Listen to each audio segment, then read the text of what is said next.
Shalom Bapak Ibu Saudara yang dikasihi Tuhan. Shalom. Mari kita datang kepada Tuhan, kita berikan persembahan pujian yang terbaik bagi Tuhan. Mari kita siapkan hati kita untuk mendengarkan kebenaran firman Tuhan yang membangkitkan dan memulihkan kita. Sebab kita tahu Dia adalah Allah yang luar biasa. Dia Allah kita yang perkasa, Allah yang ajaib, Allah yang ajaib benar.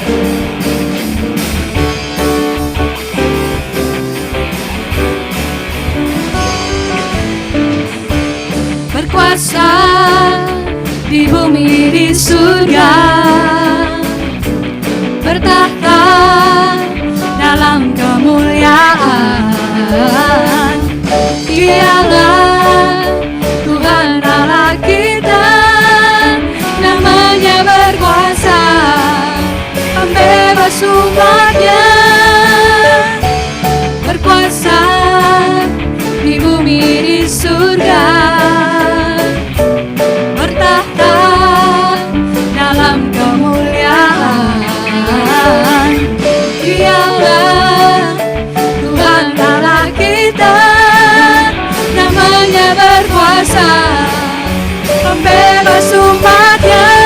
Betapa hebat, betapa kuat dahsyatnya Allah kita. Dia berjaya atas semua perbuatannya.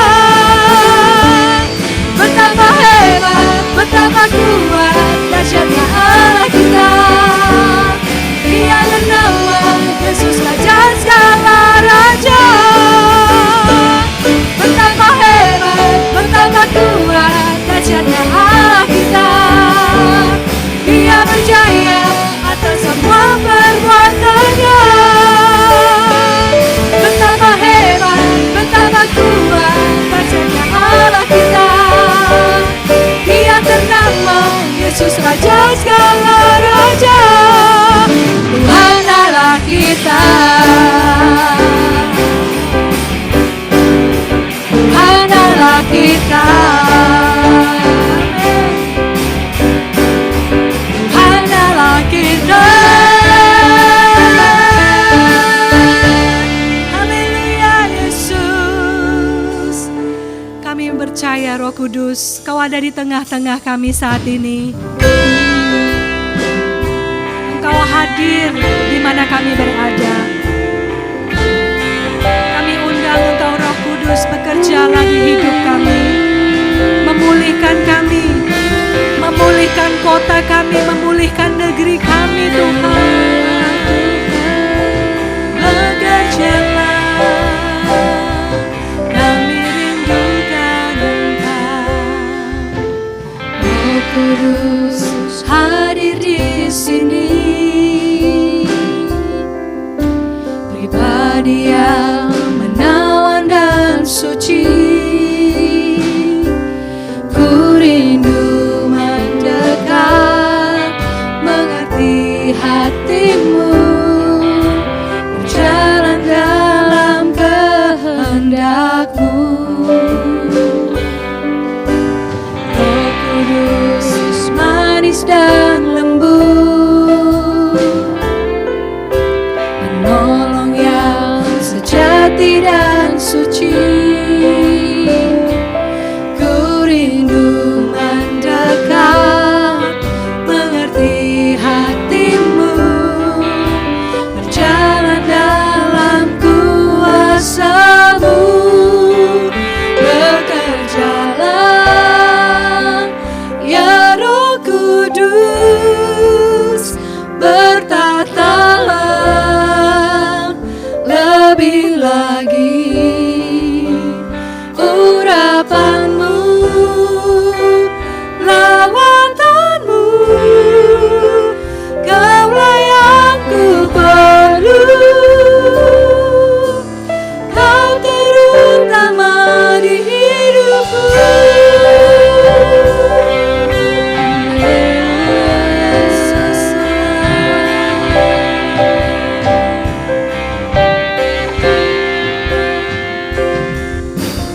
Roh Kudus hadir di sini,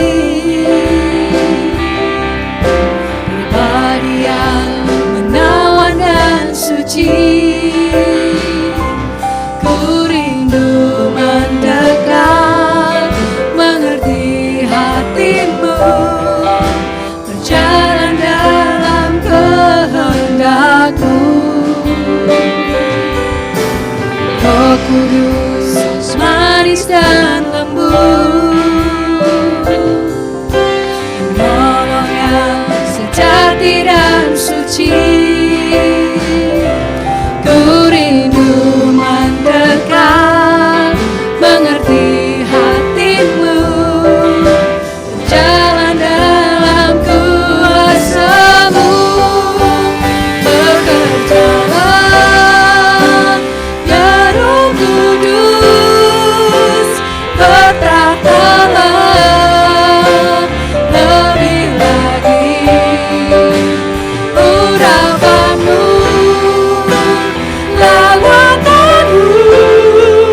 Mari kita datang pada Tuhan.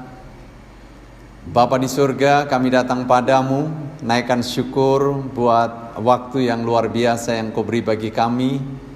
Kami boleh memuji dan menyembah Engkau. Berkaryalah Roh Kudus.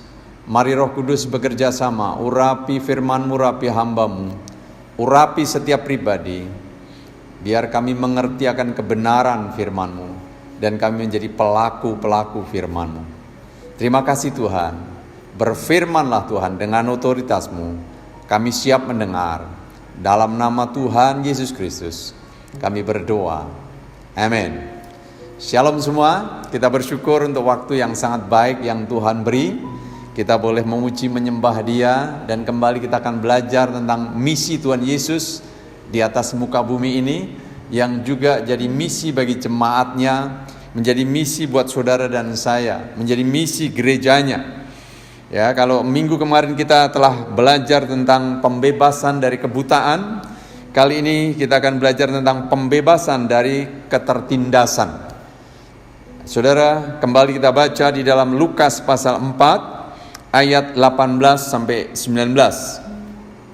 Roh Tuhan ada padaku, oleh sebab Ia telah mengurapi aku untuk menyampaikan kabar baik kepada orang-orang miskin, dan Ia telah mengutus aku untuk memberitakan pembebasan kepada orang-orang tawanan dan penglihatan bagi orang-orang buta, untuk membebaskan orang-orang yang tertindas, untuk memberitakan tahun rahmat Tuhan telah datang. Nah, saudara, dengan sangat jelas dikatakan Tuhan Yesus datang untuk membebaskan orang-orang yang tertindas. Tertindas itu tertekan, terhimpit, tersakiti, teraniaya atau disengsarakan. Jadi kehidupan yang serba tidak enak. Kaum yang tertindas biasanya kaum yang lemah, kaum yang miskin, kaum yang dianggap tersisih, kaum yang rendah, yang tidak bisa bersuara ketika ada kebijakan-kebijakan dari penguasa. Itu sebabnya Tuhan begitu peduli kepada orang-orang yang lemah ini, orang-orang yang tertindas. Nah, saudara, betapa pentingnya kita juga menjadi orang-orang yang baik, yang berlaku adil, supaya kita melihat masyarakat yang sungguh-sungguh adil dan makmur, orang-orang yang diberkati oleh Tuhan. Saudara, sebuah doa yang dipanjatkan oleh Raja Daud untuk anaknya Salomo yang menjadi raja. Dia mau agar Salomo penggantinya dapat memerintah dan peduli kepada orang-orang yang miskin, kepada orang-orang yang tertindas, karena dengan memperhatikan mereka itu perkenanan kepada Allah. Yang ditulis di dalam Mazmur pasal 71, cuplikannya seperti ini, sebagian yang saya bacakan buat saudara. Ini adalah doa Daud untuk Salomo. Ya Allah, berikanlah hukum-Mu kepada raja dan keadilan-Mu kepada putra raja. Kiranya ia mengadili umat-Mu dengan keadilan, dan orang-orang-Mu yang tertindas dengan hukum. Kiranya gunung-gunung membawa damai sejahtera bagi bangsa, dan bukit-bukit membawa kebenaran. Kiranya ia memberi keadilan kepada orang-orang yang tertindas dari bangsa itu, menolong orang-orang miskin, tetapi meremukkan pemeras-pemeras. Sebab ia akan melepaskan orang miskin yang berteriak minta tolong, orang yang tertindas, dan orang yang tidak punya penolong. Ia akan sayang kepada orang lemah dan orang miskin. Ia akan menyelamatkan nyawa orang miskin. Ia akan menebus nyawa mereka dari penindasan dan kekerasan. Darah mereka mahal di matanya. Kenapa Daud sampai doa begitu rupa untuk anaknya Salomo? Karena Salomo masih sangat muda waktu dia memerintah jadi raja. Nah, saudara, pemerintahan yang kuat adalah pemerintahan yang peduli akan orang-orang lemah, rakyat jelata.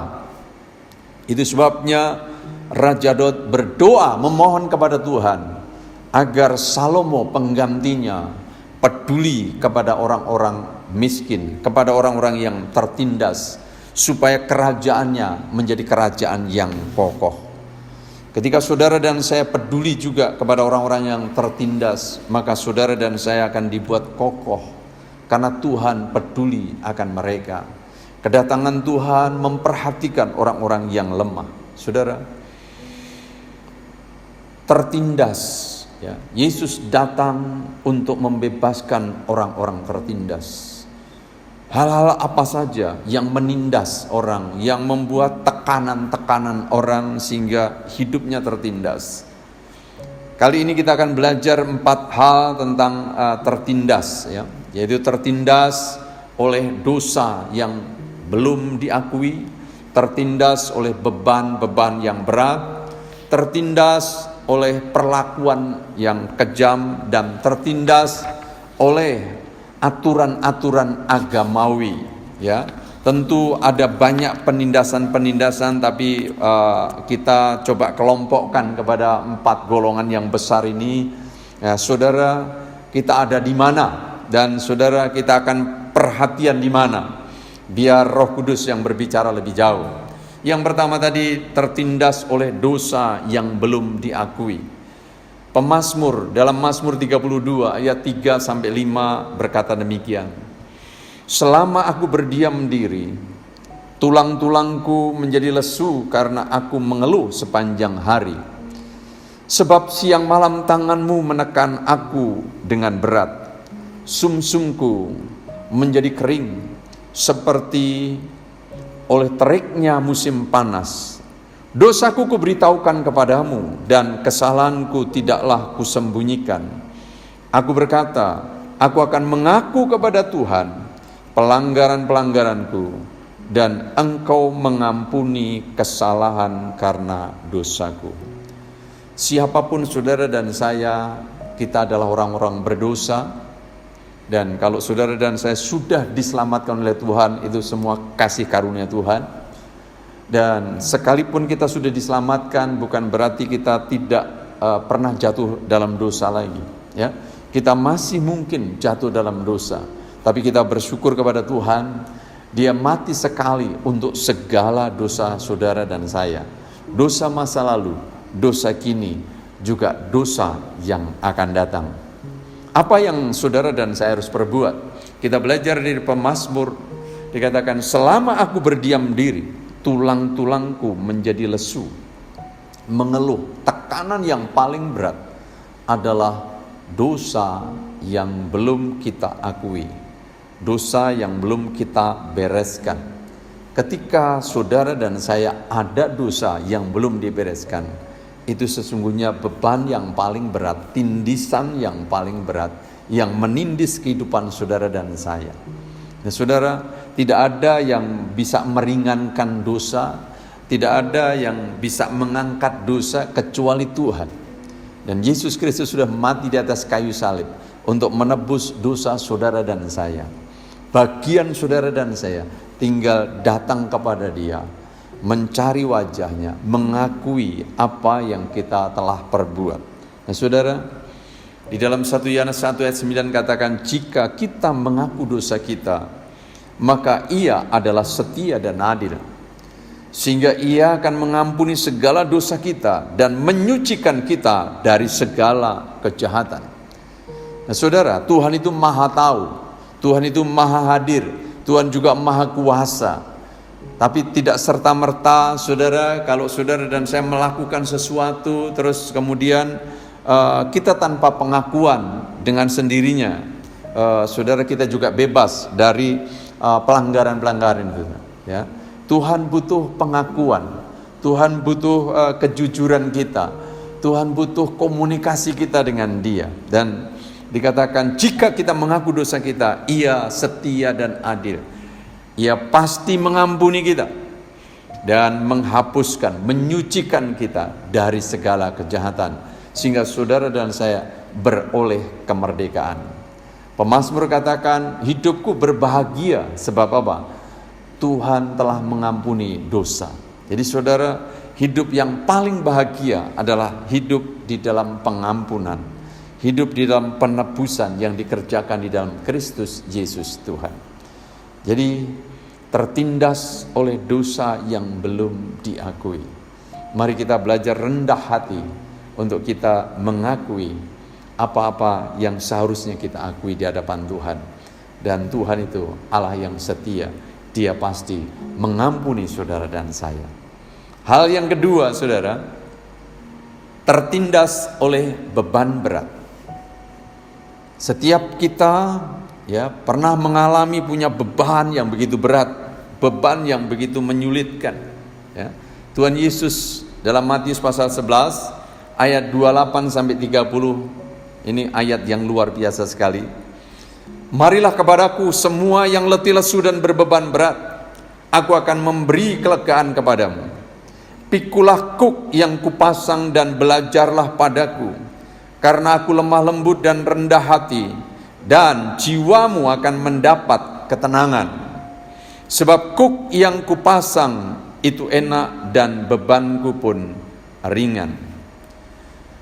Saudara, di samping dosa-dosa yang manusia perbuat atau pelanggaran-pelanggaran terhadap firman Allah yang kita perbuat, kita banyak saudara beban-beban dosa, beban-beban yang berat, mungkin sakit penyakit, mungkin kekecewaan, sakit hati, mungkin utang yang menumpuk, piutang yang tidak dibayar, ditipu orang, salah langkah, hidup terlalu bebas, akhirnya saudara mengalami tekanan-tekanan yang berat akibat sembrono, pikiran yang salah atau kesalahan-kesalahan yang lain yang kita lakukan, saudara, yang membuat beban berat.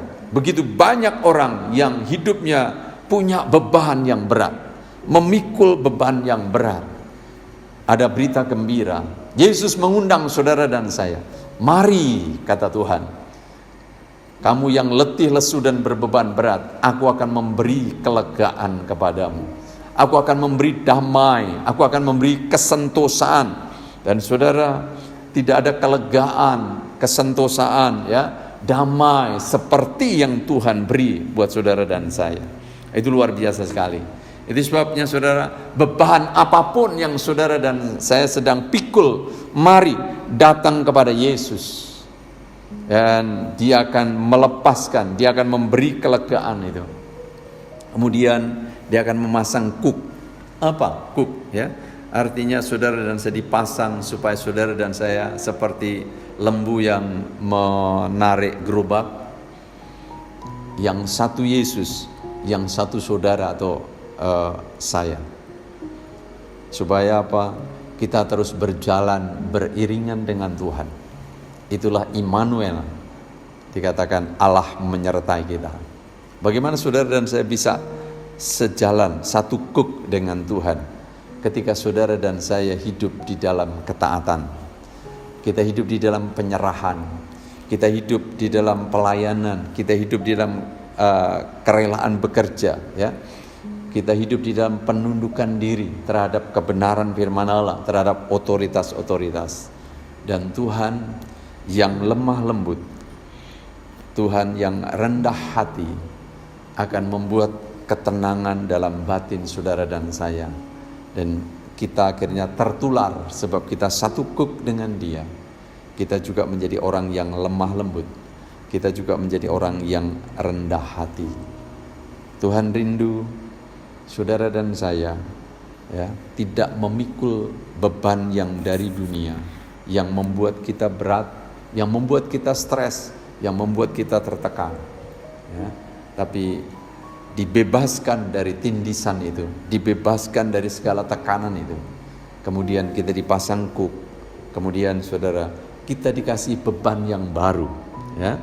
Kalau beban dari dunia itu saudara, dalam bahasa Grekanya portitsu, tetapi itu yang membuat berat, membuat tekanan. Tetapi kalau beban yang dari Tuhan itu portion, Jadi beda ya, itu beban yang membuat saudara dan saya bergairah, yang membuat saudara dan saya bersemangat, yang membuat saudara dan saya ingin melakukan sesuatu bagi orang lain untuk kemuliaan Tuhan. Ya, kalau beban dari dunia membuat kita berat, membuat kita tertekan, membuat kita tertindis, tetapi beban yang dari Tuhan, saudara, membuat saudara dan saya bergairah, roh kita menyala-nyala untuk melayani Tuhan. Saudara, itu sangat beda sekali. Kalau kita datang kepada Tuhan, ya, beban-beban dunia kita dibebaskan, dan Tuhan memberikan beban yang baru untuk saudara dan saya terlibat dalam rencana yang besar. Kita bersyukur kepada Tuhan. Ya. Hal yang ketiga, saudara, kita belajar ya tentang tertindas oleh apa? Perlakuan yang kejam. Mungkin saudara mengalami perlakuan yang kejam dari otoritas, dari orang tua, dari mana yang saudara alami sehingga saudara mengalami satu ketertekanan. Bahkan di dalam Alkitab satu bangsa mengalami tindasan, yaitu bangsa Israel. Di kitab Keluaran pasalnya yang pertama, ayat 13-14 berkata demikian. Lalu dengan kejamnya mereka menindas orang Israel dan membuat hidup mereka sengsara. Tanpa belas kasihan mereka dipaksa bekerja keras di proyek-proyek pembangunan dan di ladang-ladang. Saudara, kita tahu bangsa Israel pernah ada di dalam tawanan, dalam jajahan bangsa Mesir ratusan tahun. Saudara, mereka dipaksa untuk bekerja rodi. Dan saudara, tekanan-tekanan mereka lakukan. Mereka dipaksa untuk melakukan pekerjaan yang berat sehingga hidup mereka sengsara. Mereka berteriak kepada Tuhan, mereka minta tolong daripada Tuhan. Saudara, karena apa? Tekanan, tindisan. Seringkali saudara dan saya dalam tindisan, dalam tekanan, kita waktu itulah kita berseru kepada Tuhan, kita memohon kepada Tuhan, dan Tuhan ketika kita mengangkat tangan, Tuhan turun tangan.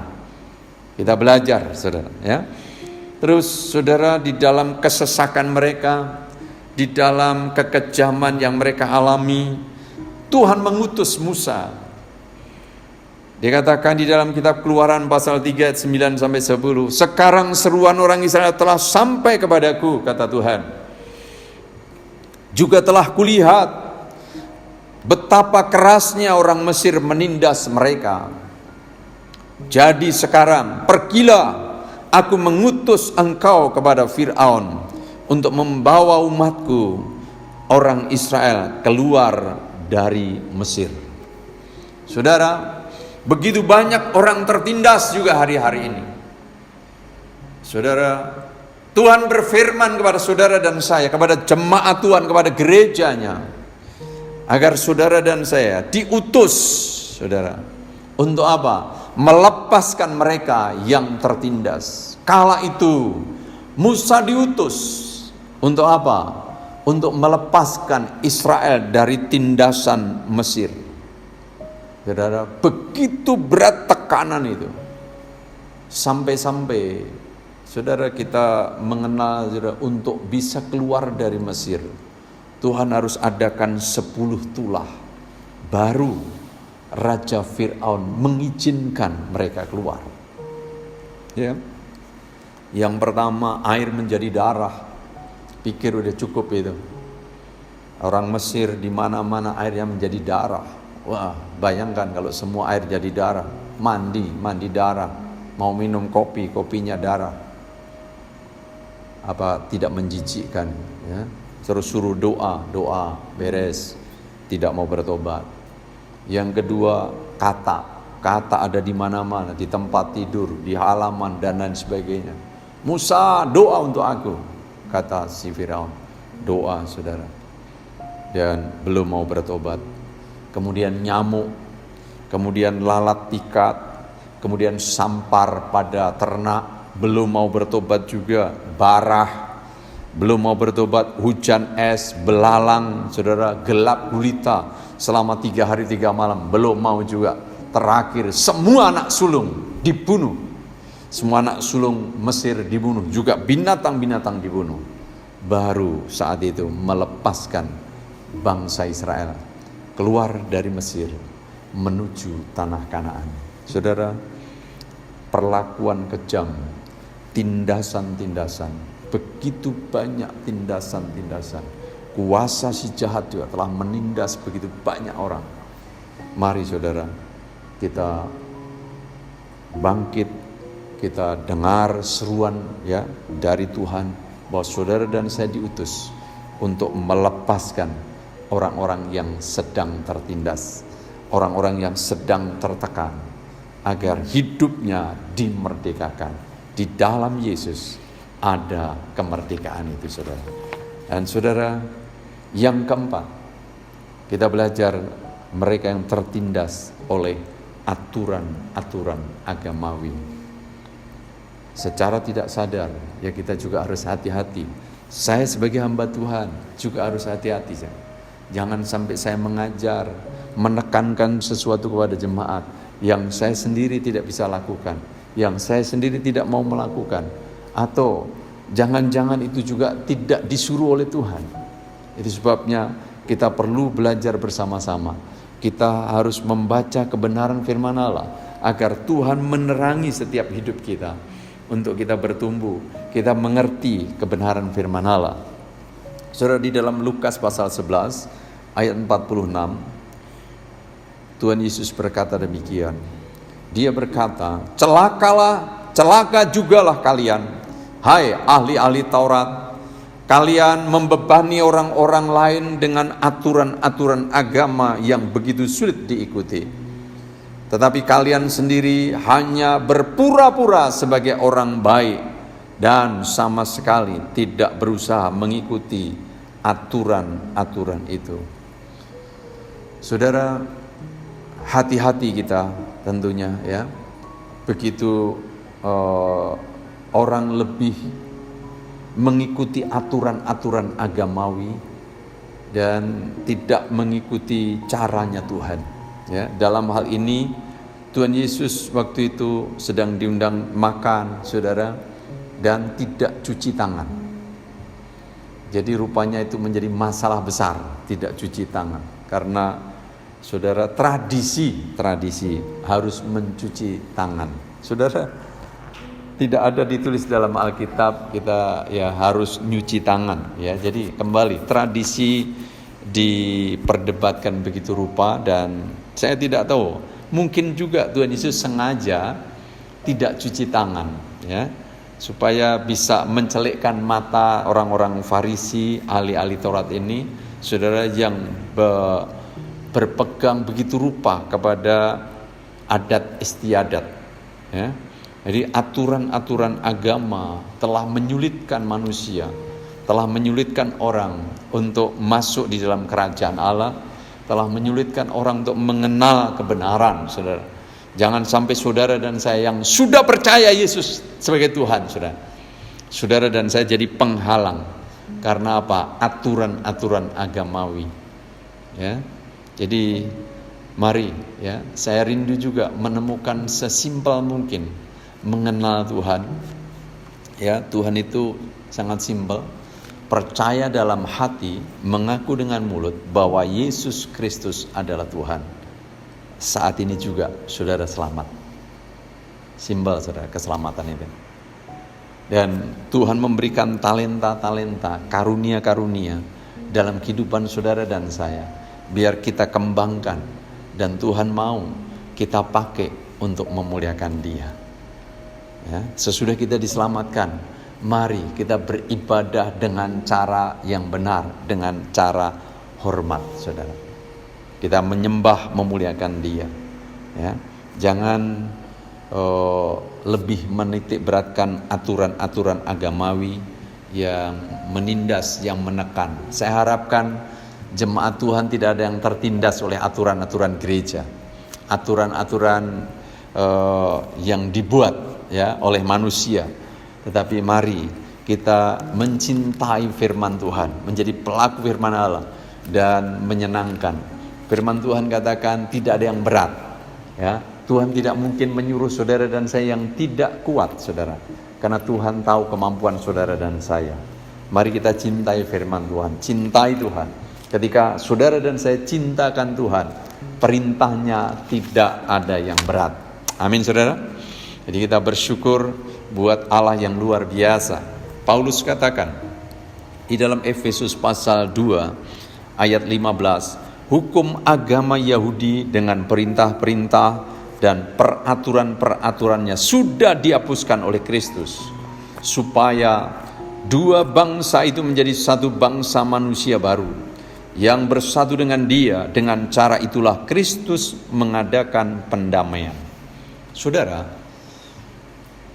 dulu bangsa Yahudi menganggap bangsa, ya memang dia bangsa pilihan Allah, ya, bangsa yang lebih hebat. Terus bangsa yang lain dianggap bangsa kafir, bangsa yang, ya saudara, tidak ada harganya, saudara. Tetapi ketika Yesus mati, saudara, bukan hanya untuk bangsa Yahudi, tetapi Yesus mati buat semua manusia di atas muka bumi. Siapa yang percaya kepada Dia akan diselamatkan. Nah, saudara, dikatakan di kayu salib perintah-perintah, ya, hukum-hukum agama Yahudi dikatakan digenapi, ya, di peraturan-peraturan dihapuskan oleh Kristus di atas kayu salib. Kemudian disatukan bangsa Yahudi dan bangsa Yunani atau bangsa yang dianggap kafir itu disatukan menjadi apa? Bangsa manusia baru. Nah, saudara, dikatakan di dalam Korintus, saudara, barang siapa di dalam Yesus dia menjadi ciptaan baru, yang lama sudah berlalu, sesungguhnya yang baru sudah datang. Jadi saudara dan saya menjadi bangsa yang baru, telah diperdamaikan, ya. Tidak ada orang Yahudi maupun Yunani, tetapi kita yang jelas adalah ciptaan yang baru. Nah, saudara, kita tidak lagi ditindas oleh aturan-aturan agamawi. Kita mempercayai Yesus sebagai Tuhan, mengikuti kebenaran-kebenaran firman Allah yang ditulis, yang diajarkan oleh Tuhan. Dan saudara, kita harus, ya, mempercayai Tuhan itu menjadi orang yang merdeka. Kalau Yesus memerdekakan, kita sungguh-sungguh merdeka, saudara. Ya, Pemazmur katakan, ya, Mazmur 34 sebagai ayat penutup, ayat 18 sampai 19. Apabila orang-orang benar itu berseru-seru, maka Tuhan mendengar dan melepaskan mereka dari segala kesesakannya. Tuhan itu dekat kepada orang-orang yang patah hati, dan Ia menyelamatkan orang-orang yang remuk jiwanya. Kembali, saudara, ini adalah berita kebebasan dari penindasan, dari tekanan, dari kesesakan. Mari kita datang berseru kepada Tuhan. Yesus membebaskan orang-orang yang tertindas. Tuhan kiranya memberkati kita semua, dan kita menjadi orang-orang yang mengalami kebebasan, karena saudara dan saya telah dimerdekakan dari berbagai penindasan. Mari kita datang sama Tuhan. Bapa di surga, kami naikkan syukur kepadamu untuk pembebasan dari segala penindasan, dari berbagai tekanan, dari berbagai kesesakan, dari berbagai perbudakan dosa. Dan Tuhan, terima kasih Engkau datang memerdekakan kami, Engkau datang membebaskan kami. Bebaskan tiap-tiap pribadi yang dengar firman-Mu, Tuhan. Tuhan, ampuni kami kalau ada dosa-dosa yang belum kami akui, Tuhan. Kami mau mengakui Engkau Allah yang adil dan setia. Engkau membebaskan kami, sehingga kami sungguh-sungguh merdeka. Terima kasih Tuhan, Engkau mengundang kami yang letih lesu dan berbeban berat, dan Engkau memberikan kelegaan bagi kami. Kami bersyukur Tuhan, oleh anugerah-Mu kami boleh mengalami kelegaan yang daripada-Mu. Tuhan, kami bersukacita untuk apa yang Engkau kerjakan dalam kehidupan kami. Biar kami mengikuti aturan-aturan yang daripada-Mu. Kami tidak lagi Tuhan diperbudak oleh aturan-aturan agamawi yang Tuhan menyulitkan kehidupan kami. Bebaskan kami Tuhan, bebaskan kami dari hal-hal yang membuat kami tertekan. Tuhan, kalau kami mengalami kekejaman, kami mengalami Tuhan tindisan-tindisan dari otoritas-otoritas orang lain, Beri kami kemampuan untuk menyerap, untuk kami melihat rancangan-Mu digenapi dalam hidup kami. Bebaskan umat-Mu Tuhan. Dan kami mau menjadi pembebas-pembebas bagi orang-orang yang tertindas. Begitu banyak orang tertindas yang membutuhkan Engkau. Campur tangan-Mu ada dalam kehidupan kami. Bangkitkan gereja-Mu Tuhan, menjadi pembebas-pembebas bagi orang yang tertindas. Nama Tuhan dipuji dan dimuliakan. Terima kasih Tuhan. Kedangkan tangan saudara untuk menerima berkat daripada Tuhan. Tuhan memberkati engkau dan melindungi engkau. Tuhan menyinari dengan wajahnya dan memberi engkau kasih karunia. Tuhan menghadapkan wajahnya dan memberi engkau damai sejahtera. Mari kita pulang membawa berkat yang melimpah-limpah dari Allah Bapa. Kasih anugerah dari Yesus dan persekutuan oleh kuat kuasa Roh Kudus akan menyertai kita sekalian mulai saat ini dan seterusnya, dalam nama Tuhan Yesus Kristus. Semua yang percaya katakan amin. Tuhan kiranya memberkati kita semua. Puji Tuhan. Bagi saudara yang tergerak untuk memberikan persembahan dapat ditransfer melalui rekening BCA GPDI Petra yaitu 877 005 2204. Terima kasih, Tuhan memberkati.